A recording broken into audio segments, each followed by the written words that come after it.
मुख्य सड़क को निर्माण कई समय से चल रहा, चौड़ीकरण हो रहा, लेकिन जो अवैध निर्धारित मापदंड के तहत नहीं हो रहा, इसे लेके स्थानीय लोगों ने प्रशासन के ज्ञापन सौंपे। संयुक्त रूप से एसडीएम के ज्ञापन दे के लोगों ने मांग करी है कि अतिक्रमण हटा के और गुणवत्ता युक्त सड़क का निर्माण करो जाए। लोगों ने कही है कि गुणवत्ताहीन सड़क मंजूर नहीं है, उन्हें ना वे ऐसो सड़क को निर्माण कर स्वीकार करें। चौराहे से थाना तिराहे तक अतिक्रमण हटावे के बाद निर्माण कर करावे की लोगों ने मांग करी।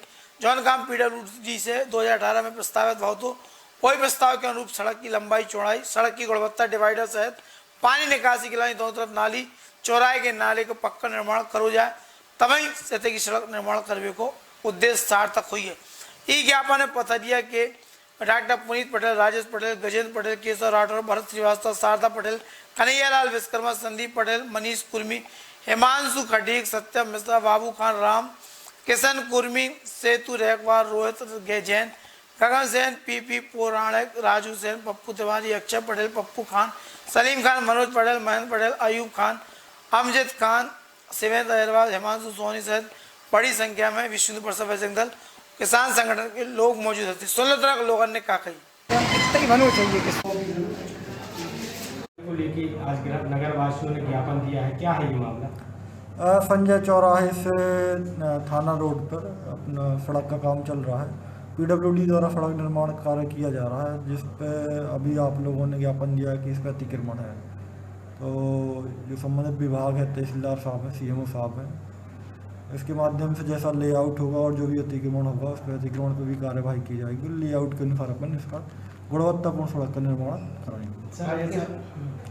देखिए, इसमें मैं ये कहूँगा, सबसे पहले तो जो टेक्निकल सेंक्शन होता विभाग का वो देखना आवश्यक होगा कि किस प्रकार का स्वीकृति है, और अगर स्वीकृति में उस चीज़ को शामिल किया गया होगा तो अपन उसके अनुसार ही निर्माण कार्य कराएंगे। सर, क्योंकि मैं तो कह रहा हूँ कि अगर उसमें टेक्निकल सेंक्शन में इस बात को शामिल किया गया है, क्योंकि पैसा उसी के अनुसार आता है कि किस प्रकार आपने सेंक्शन लिया है, किस प्रकार का क्षेत्र है, तो मैं ये बात श्योर करता हूँ और मैं भी पूरी इस बात पे गंभीरता से नज़र रखूँगा कि जो टेक्निकल स्वीकृति है और गुणवत्ता है उसके अनुसार निर्माण कार्य किया जाए। विगत दिनों पहले इसमें कोई कारण नहीं है, हम लोग निरंतर जो है अतिक्रमण की कार्रवाई हटाने की कार्रवाई कर रहे हैं। हाल फिलहाल ये ज़रूर था कि हमने ग्रामीण क्षेत्रों पर अधिक फोकस किया था, और जैसे आप लोगों को भी ज्ञात होगा कि न्यायालय की भूमि से हम लोगों ने अतिक्रमण हटाया है।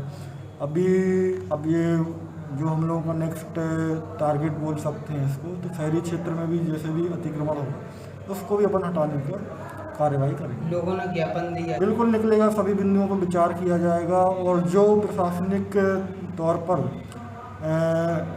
बोलना चाहिए वैधानिक कार्यवाही होती है वो उचित वैधानिक कार्यवाही इसमें की जाएगी। नगर की चौड़ीकरण, अतिक्रमण को हटाए जाने को लेकर और अतिक्रमण के बाद सड़क का निर्माण किए जाने को लेकर एसडीएम को ज्ञापन देने गए थे। चूँकि यह पीडब्ल्यूडी द्वारा स्वीकृत रोड है जो 2018 में स्वीकृत हुई थी। अब इसका निर्माण कार्य चौराहे से थाना तिराहे तक किया जा रहा है। अब चूँकि सड़क का जिस मापदंड में चौड़ीकरण होना चाहिए था उस आधार पर यह नहीं हो रहा है। लोग अतिक्रमण किए हुए हैं, लोगों को अतिक्रमण हटाने के लिए कलेक्टर ने भी आदेश दिए हैं, लेकिन ना तो प्रशासन द्वारा अभी तक अतिक्रमण हटाया गया, और अतिक्रमण हटाए बिना ही रोड का काम शुरू कर दिया है, जो हम लोगों को मंजूर नहीं है। हम सब नगरवासियों को एक ही मांग है कि यदि अतिक्रमण नहीं तो सड़क नहीं। अधिकारी पीछे क्यों हट रहे हैं? क्या राजनीतिक चढ़ रहा है? मुझे लगता है कि जब अधिकारी यदि अपने फुल पावर से काम करे तो किसी भी, हमारा दमोह पड़ोसी जिला, हमारा ज़िला जो दमोह है, दमोह में राय साहब जैसे लोगों की बिल्डिंगें गिर गई। हमारे गड़ाकोटा में जो है भार्गव जी ने खड़े होकर रहली का जो थाने वाला रोड है जो अत्यधिक सकरा था उसको हटा दिया। यदि जनता चाहे तो सब कुछ हो सकता है, केवल प्रशासन को और अधिकारियों को एक अपनी जिम्मेदारी को समझकर आगे आना होगा। एसडीएम को ज्ञापन दिया, उनके द्वारा क्या? एसडीएम ने हम लोगों को कहा है कि पीडब्ल्यूडी के अधिकारियों को बुलाया गया है, हम गुणवत्ता युक्त सड़क का निर्माण करेंगे, और जहां जो भी उसमें रुकावट पैदा होगी या जहाँ भी अतिक्रमण है उस अतिक्रमण को हटाया जाएगा। लेकिन जब मैंने उनसे चौराहे के नाले के संबंध में बात की, क्योंकि यह चौराहे का मुख्य नाला है, बारिश के दिनों में यदि इस नाले से पानी नहीं जाएगा तो लोगों के घरों में जमा होगा।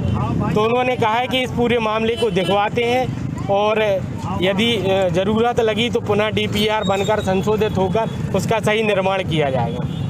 मुख्य समस्याएं जो शहर की हैं उसके बारे में ज्ञापन SDM महोदय को दिया गया है। क्या उल्लेख किया गया? उसमें ये उल्लेख है कि जो संजय चौराहे से लेके थाने तक जो रोड बननी है उसमें जो पूर्व में पैसा स्वीकृत हुआ था उसमें से लेस कर दिया गया है। करीबन 4 करोड़ कुछ की पूरी योजना थी स्टेशन से लेके थाने तक अड्डे तक, लेकिन हमने जो आज जानकारी प्राप्त हुई है वो मात्र 1.25 करोड़ रुपए बचा हुआ है। तो बाकी पैसा कहाँ चला गया? और ये अतिक्रमण हटाया नहीं जा रहा है, रोड बनानी शुरू कर दी है। और सबसे बड़ी समस्या इस नाले की है जिसमें पूरा पहाड़ से लेके और पूरे बस्ती का पानी इसमें से निकलता है। ये शहर का सबसे बड़ा मुख्य नाला है। तो इस पे ये जो समस्या आ रही है वो यही आ रही है कि नाला बना नहीं रहे हैं, रोड बनाना शुरू कर दिया है। तो सब लोग इस बात का विरोध कर रहे हैं कि बाकायदा सबके साथ एक सा व्यवहार हो, जो अतिक्रमण में हो वो अतिक्रमण हटाया जाए और रोड जितनी चौड़ी बननी थी उतनी चौड़ी बनाई जाए। संजय चौराहे पर कुछ चौड़ाई दी जा रही है, थाने जगह पर ज़्यादा चौड़ाई दी जा रही है, इस संबंध में क्या कहेंगे आप? हमारा ये कहना है कि जो रेशो हैं उन रेशो के आधार पर, वैसे भी यहाँ पे जैसा कि पूर्व में हमारे छोटे भाई ने बताया अरविंद ने कि इस तरफ तहसील, स्वास्थ्य विभाग, मंडी और सोयाबीन प्लांट, मतलब जितने भी और कोर्ट, ये सारी चीज़ें इसी तरफ हैं। यहाँ रस सबसे ज़्यादा रहता है, इस रोड पे सबसे ज़्यादा रस रहने के कारण भीड़भाड़ होती है, जाम लगते हैं। इस पे पूरी तरह से जितना मीटर यहाँ पे लेना चाहिए उतना मीटर वो रोड यहाँ बनाया जाए, अतिक्रमण हटाया जाए। क्या मानते हैं कि जनप्रतिनिधि इस पूरे मामले को गंभीरता से नहीं ले रहे हैं? दरअसल क्या है कि जनप्रतिनिधि वास्तव में इसको गंभीरता से इसलिए नहीं ले रहे हैं कि उन्हें कल को आने वाले चुनाव में खड़े होना है और वोटों के कारण उन्हें इस बात का डर है कि कहीं यदि हम इन्वॉल्व होते हैं तो ऐसा ना हो कहीं हमारी वोटें कट जाएं। इसके कारण ये लोग आगे नहीं आ रहे हैं और सबके सब चुपचाप बैठे हुए हैं। लॉ फील्ड में कैरियर बनाने वाले छात्रों के लिए खुशखबरी। श्री कृष्णा यूनिवर्सिटी छतरपुर आपको देते हैं BA LLB, LLB, LLM bar council of India से मान्यता प्राप्त, UGC and MP state government से मान्यता प्राप्त बुंदेलखंड की सबसे हाईटेक यूनिवर्सिटी, क्योंकि हम देते हैं well educated teaching faculty, moot court, समय समय पर देश के प्रख्यात न्यायाधीशों द्वारा मार्गदर्शन, court visit, internship, enrich library. तो आज ही प्रवेश लें और बने एक सक्सेसफुल लॉयर। संपर्क करें नेशनल हाईवे 86, सागर रोड, छतरपुर, मध्य प्रदेश।